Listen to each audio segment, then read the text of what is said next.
Hey everyone, Technomentary here with a video for you guys. In today's video, I'm going to show you how to make your iPhone vibrate in silent mode. So let's get started.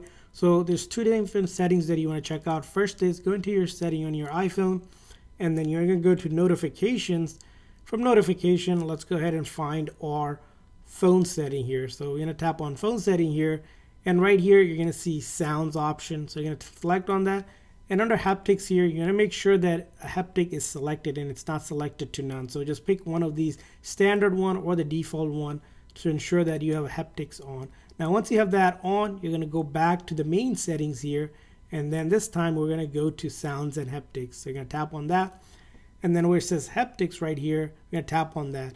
And in order to play it in silent mode, we'll just select that second option where it says play in silent mode.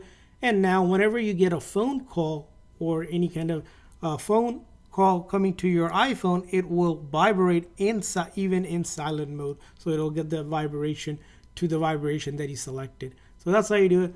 I hope this video was helpful. If so, please consider a like and subscribe button for more tips and tricks for your iPhone. We'll see you guys next time.